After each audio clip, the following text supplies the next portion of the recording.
Hi guys, welcome back. We're going to talk about chest trauma today. Any trauma, before we start, we have to always follow the protocol of ATLS A, B, C, D, E. Okay, so anytime you have a trauma case coming to your room, you always have to make a code.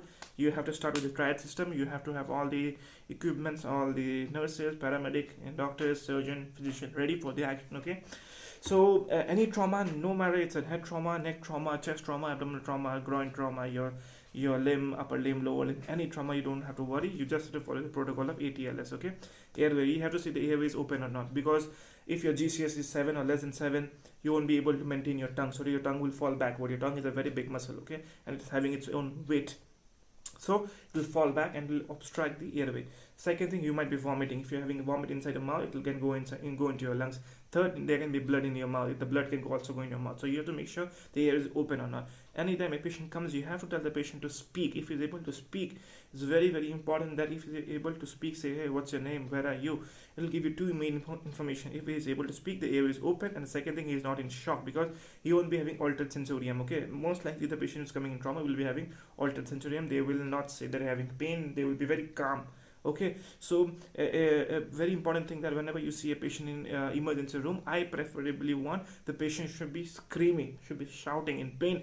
I feel very happy myself when the patient is shouting or screaming, because that patient is very well stable patient as compared to a patient who is silent. A patient who is silent is the most dangerous patient to lose. Okay, because a silent patient, don't know, he is having internal bleeding, he is in unconscious state, he is not able to breathe, he is in very severe state. A patient who is shouting, that means you know that yes, he is in pain, he is in his senses, he is able to maintain his airway, because he is able to shout. If he is able to shout, that means the airway is open. That's very important. Okay, it might sound biased, but it's very important that you know what is practical and how you deal with the situations. Okay, once this thing is done, you come with the breathing. Okay, you want to see the patient is breathing or not. How do you make sure the patient is breathing or not? You see both the lungs expand equally or not. You put a stethoscope in, you see equal air entry is there or not. If there's air entry, if there's any prolonged air wheeze or wheezing is there, crepitation or grunting, these things are there or not.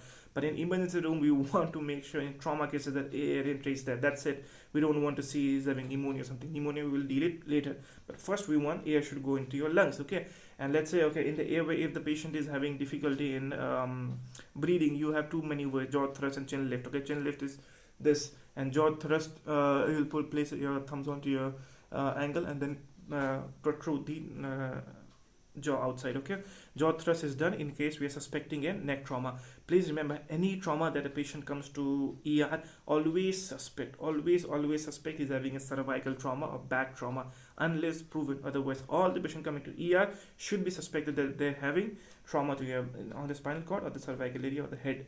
That is very important. And then you follow the adequate procedures to rule out, and obviously if you need to roll the patient, maintain log roll and all those not standard issues. Okay, so breathing, you have to make sure the breathing is perfectly fine or not. Okay, you can also see for the oxygen saturation, you see the respiratory rate count. Okay, and the effort of breathing, is the patient breathing very heavily, or the patient is not breathing, is shallow breathing. Okay, or is the patient having difficult breathing, is using accessory muscles, is the patient using or not.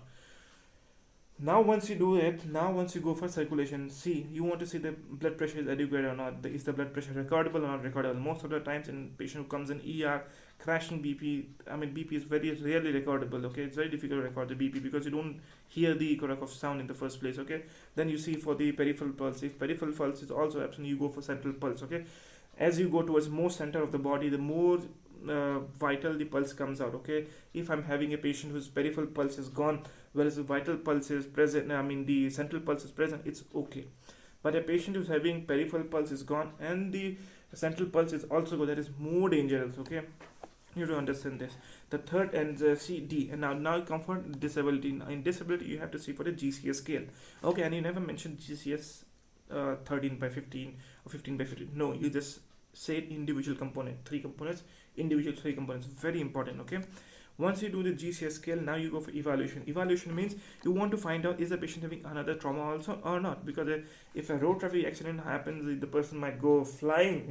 He will go flying like this thing, I don't know what to say, it can go flying. Okay, so you have to make sure that he's not having any other trauma. He's not having trauma to his anal area, he's not having trauma to his genital area, he's not having trauma in the axilla, he's not having trauma on the back, he's not having any bleeding coming out from the ears, he's not having a battle sign, he's not having a raccoon eye, Okay, he's not having CSF rhinorrhea, he's not otorrhea, nothing is there. It's very very important. Okay, CSF leak is there. Is there any dent present in his head? Is there having any tenderness along his spinal tract? Okay, and please make sure that don't tell the patient to move his neck. You have to stabilize the neck. You never want to talk to the patient saying yes or no movement. No, you never say it. You just say it. Don't move your neck. You have to give it clear cut instruction before any conversation with the patient. Okay, this is very important. Once you do it, then you obviously go for the fluids, what fluids to give. Okay, you immediately open two wide bore IV cannulas, very very important.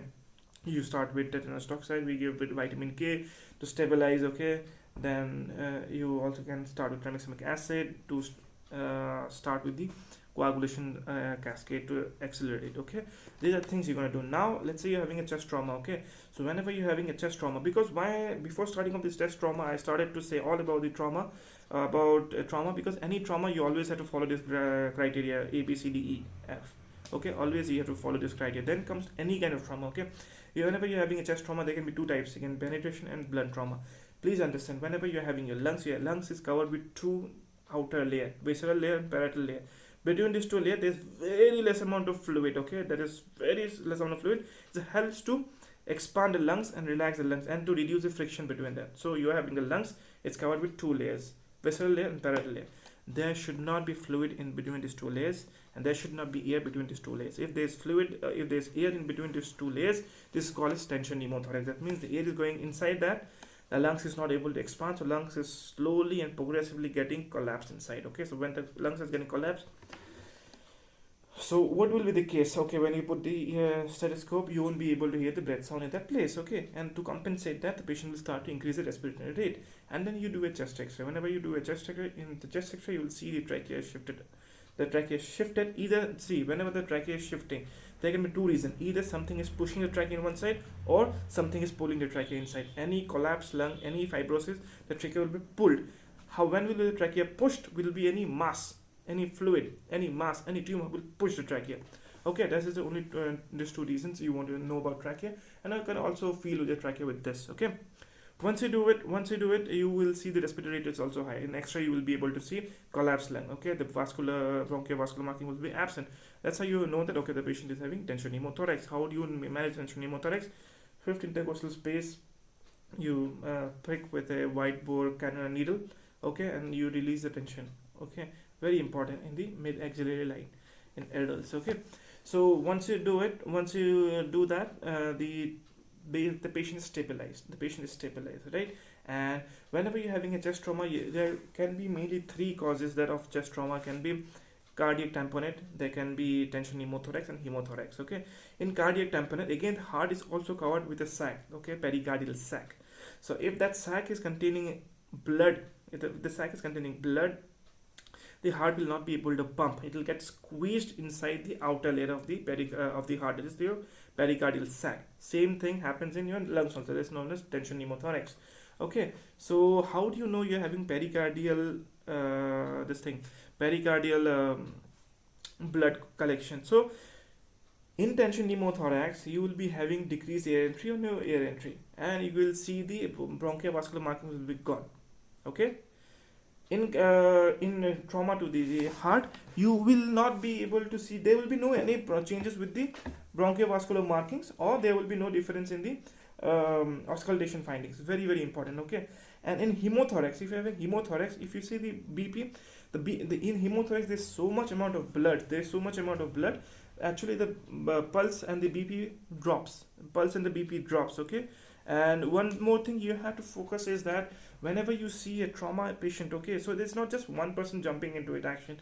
You have to have the trauma nurse, you have to have the paramedic team, you have to have the physician, you have to have the neurosurgeon, you have to have the general surgeon, orthopedic surgeon, internal medicine guy. All they jump into the action, and then it works. Okay, so there is always a criteria how do you segregate the patient. Okay, so if somebody is having a pericardial cardiac tamponade, you won't be able to take it out with a needle, because the blood becomes clogged, so it won't come out. Okay, but tension pneumothorax works very very satisfying. Okay, it works very fast. Okay, so that's why you have to remember tension pneumothorax and cardiac tamponade. How do you differentiate? Cardiac tamponade, there's no relation with the air entry something, and obviously if you do a chest x-ray there will be nothing. So obviously any trauma in the chest or something, we always want to do a fast scan. Okay, very very important. But the advantage of fast scan is very fast, very easy to learn. Okay, very not very difficult. But disadvantage is if there's a retroperitoneal bleeding, okay, it can't pick up if the fluid is less than 100 ml. Okay, so maybe I'm having 60-70 ml of blood, I can't find out. Third thing, I am not able to find out if the fluid is water, is it bile, is it fecal matter, is it blood. I cannot say. I can just say it's a fluid. I can't say what fluid it is.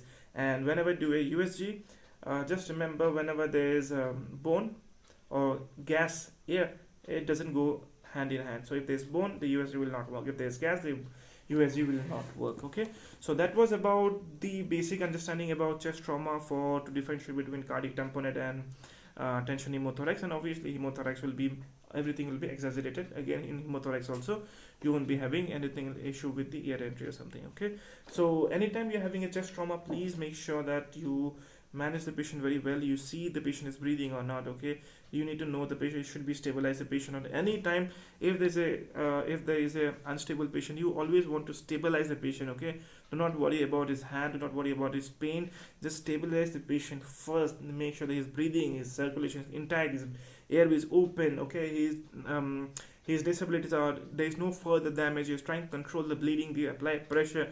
If you need to intubate, you need to intubate the patient. Then you should focus on the pain management, because if you do not manage the patient is having a lot amount of pain, he'll be breathing very very fast, and whenever you're having pain and you breathe fast, you're throwing out carbon dioxide. Then again it starts a sequence of problems. So all the carbon dioxide goes out of your body. Now you will be having going a respiratory alkalosis. Okay, that means all the carbon dioxide is gone. And very important, carbon dioxide is also very good for your body, not in a good amount, it's in a normal amount, because this carbon dioxide is a very important driver for your brain in order to breathe. So sometimes whenever you do a tracheostomy, right, you start with the carbon dioxide, or you do an intubation, this thing, actually what happens, all the carbon dioxide gets washed out, and suddenly the patient can go in apnea. This patient will not stop breathing. So it's very important, carbon dioxide is very good. Okay, so this was a video about chest trauma, not just chest trauma, how to manage a case of a trauma case in general, but obviously it's a very very big topic. I hope it can be some use that what I have shared. And obviously feel free to ask your teachers, your doctors, your seniors, your paramedic team, anyone, and feel free to leave anything in the comment section. Thank you. Bye bye.